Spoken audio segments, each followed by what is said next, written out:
कहानी की शुरुआत में हमें एक गाड़ी को दिखाया जाता है जिसमें रेडियो में बताया जा रहा था कि गवर्नमेंट के पास रिसोर्सेज बहुत कम है, यानी कि शहर में खाने पीने की कमी हो गई थी। इसलिए उन्होंने बच्चों और उन औरतों को मारने का आदेश दिया था जो मां बनने वाली थी, ताकि और पॉपुलेशन ना बढ़े। कहानी में आगे हमें एक ट्रक को दिखाया जाता है जिसमें कुछ आदमी और बच्चे होते हैं। ऐसा लग रहा था कि उन्हें कहीं पर गुलाम बनाकर रखा गया था और वो अब चोरी छुपे वहाँ से भागने वाले थे। वहाँ के सोल्जर्स हेलीकॉप्टर से सब पे नजर रखे हुए थे, लेकिन वो सब छुपते छुपाते वहाँ से निकल जाते हैं। आगे जाके वो एक आदमी से मिलते हैं जो उनको वहाँ से निकालने वाला होता है। उनसे वो सारे पैसे और ज्वेलरी ले लेता है और वो सब जाके एक कंटेनर में बैठ जाते हैं। उस कंटेनर में एक कपल होता है जिसका नाम निको और मिया होता है। मिया प्रेग्नेंट होती है। अब वो कंटेनर वहाँ से निकल जाता है। ये सब बहुत दुखी और चिंता में होते हैं कि वो यहाँ से निकल पाएंगे या फिर नहीं।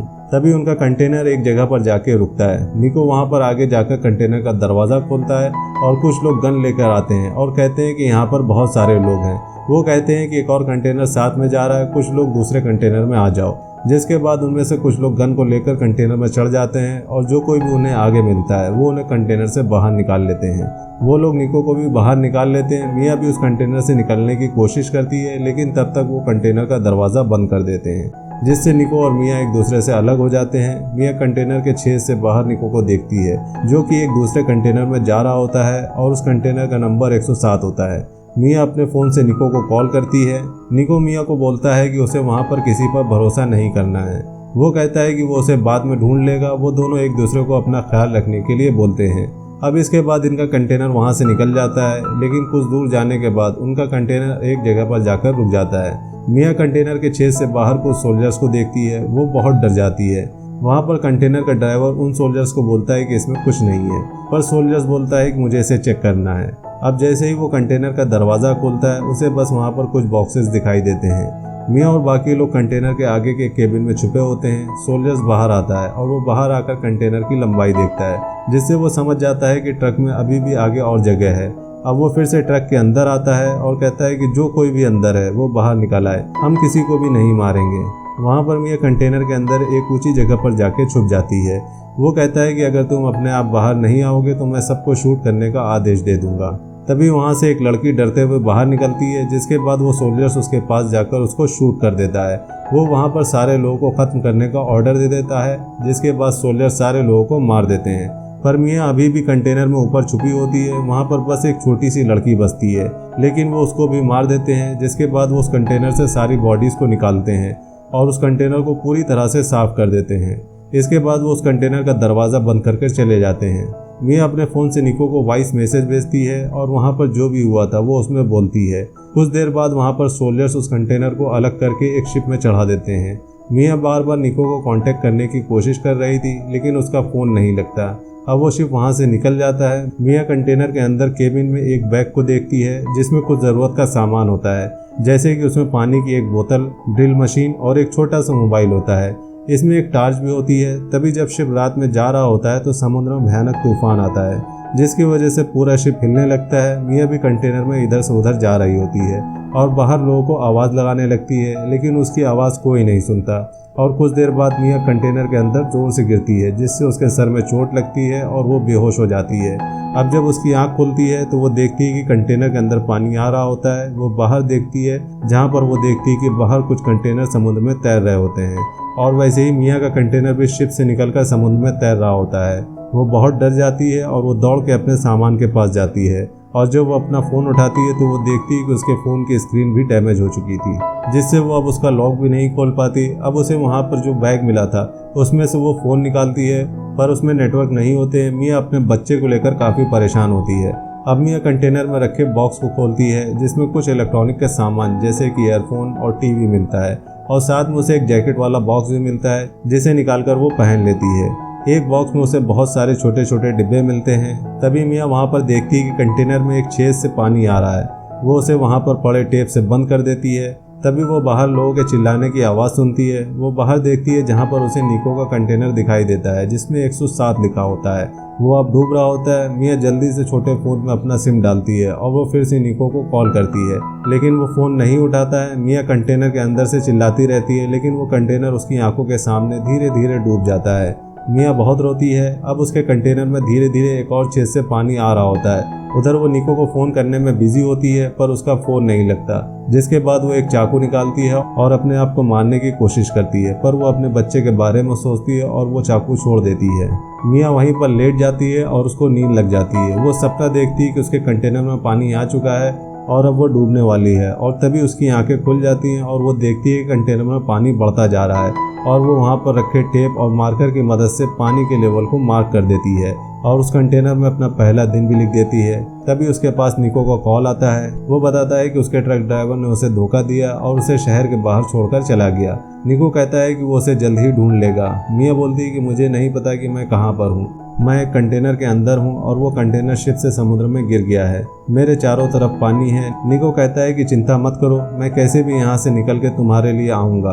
वो कहता है कि अपना फ़ोन ऑन रखना, जिसके बाद उसका फ़ोन कट जाता है। मिया को अब धीरे धीरे पेट में भी दर्द हो रहा था। तभी वो बाहर बादल गरजने की आवाज़ सुनती है। मौसम एक बार फिर से ख़राब हो चुका था, जिसकी वजह से समुद्र में एक बार फिर से तूफान आ गया था और कंटेनर अब तेज़ी से हिलने लगता है और जल्दी जल्दी पानी कंटेनर के अंदर आ रहा होता है।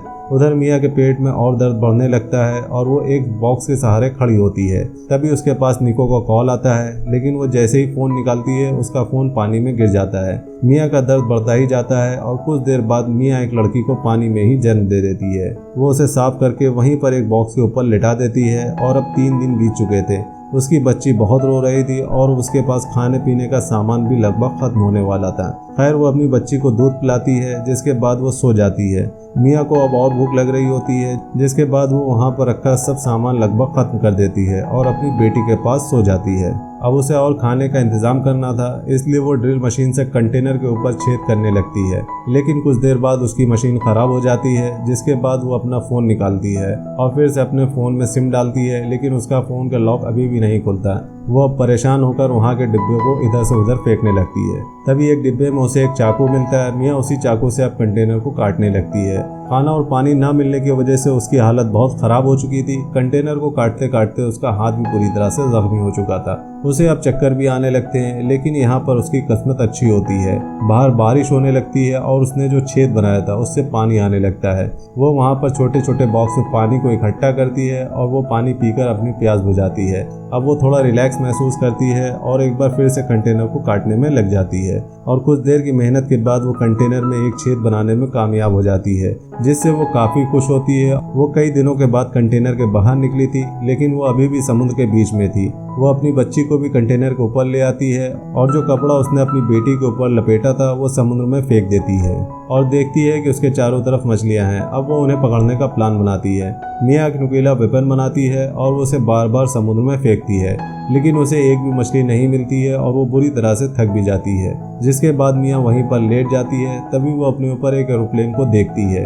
वो तुरंत नीचे जाती है और वहाँ से एक मिरर लेकर आती है, पर जब वो ऊपर चढ़ रही होती है तभी उसका पैर उसी कंटेनर के छेद में फंस जाता है, जिसकी वजह से उसके पैर में एक बड़ा सा घाव हो जाता है। फिर भी वो किसी तरह से ऊपर आती है और मिरर से फ्लैश करती है, पर तब तक वो प्लेन वहाँ से निकल जाता है। वो दर्द से बहुत रो रही होती है और नीचे आकर वो अपने पैर में किसी तरह से टाँके लगाती है। उसे वहाँ पर एक बॉक्स में कुछ ईयरफोन मिलते हैं, जिनकी वायर्स को जोड़कर वो एक जाल बनाती है और फिर से कंटेनर के बाहर आती है और उसी जाल को पानी में फेंक देती है। उसमें मिया अपनी बेटी का कपड़ा भी डालती है और कुछ देर बाद उसमें एक मछली आ जाती है, जिसको वो पकड़ लेती है। अब वो अपनी भूख को शांत करती है और इस तरह आज उसका कंटेनर में 9वां दिन होता है। कंटेनर में पानी भी बहुत ज़्यादा भर चुका था। वो एक पाइप की हेल्प से पानी को कम करने की कोशिश करती है और वहाँ पर रखे छोटे छोटे बॉक्सेस में हेल्प के लिए मैसेज लिखती है और उन्हें समुद्र में फेंक देती है। धीरे धीरे अब उसका गाँव भी ठीक हो रहा था और अब कंटेनर में उसका 12 दिन बीत चुके थे। वो अपनी बच्ची को निको और अपनी सारी फैमिली के मेंबर्स की फ़ोटो दिखाती है।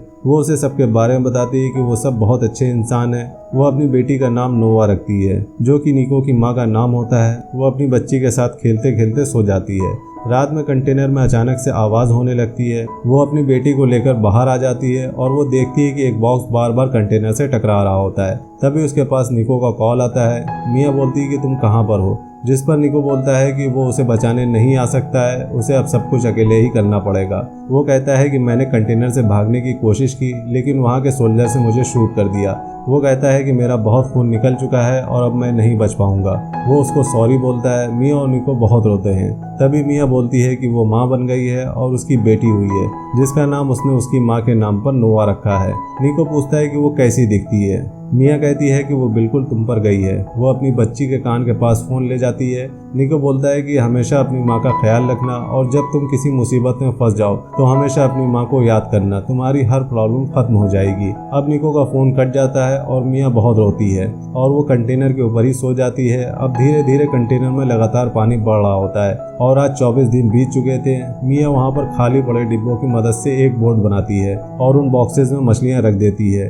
तभी वहाँ पर जो मछलियाँ उसने ऊपर पकड़ रखी थी उसको एक सीगल उठा के ले जाती है। मिया समझ जाती है कि वो समुद्र के किनारे कहीं पर है। वो रात में अपनी बेटी के साथ कंटेनर के ऊपर ही होती है। तभी वो देखती है कि उसकी चॉकलेट जो उसे निको ने दी थी, जो उसकी आखिरी निशानी थी, वो कंटेनर के अंदर डूब रही थी। वो उसे खोना नहीं चाहती थी, जिसे लेने के लिए वो अपनी बच्ची को उसी बोट पर लेटाकर फिर से कंटेनर के अंदर चली जाती है। कंटेनर में पानी पूरी तरह से भर चुका था। वो आगे बढ़ ही रही थी कि तभी उसका पैर वहाँ पर पड़ी रस्सियों में फंस जाता है और उधर कंटेनर में पानी ऊपर तक आने की वजह से नोवा की बोट भी समुद्र में चली जाती है। नीचे मिया चॉकलेट को बॉक्स से निकालकर अपने पास रख लेती है और वो किसी तरह से रस्सियों को काटकर वहां से निकलकर बाहर आती है, पर उसे बाहर उसकी बेटी कहीं पर नहीं मिलती। वो नोवा को आवाज लगाती है। तभी एक मछली नोवा की बोट के बगल से निकलती है, जिसकी वजह से उस पर पानी पड़ता है और वो रोने लगती है। नोवा के रोने की आवाज़ मिया सुन लेती है और वो अपनी बेटी को ढूंढ लेती है।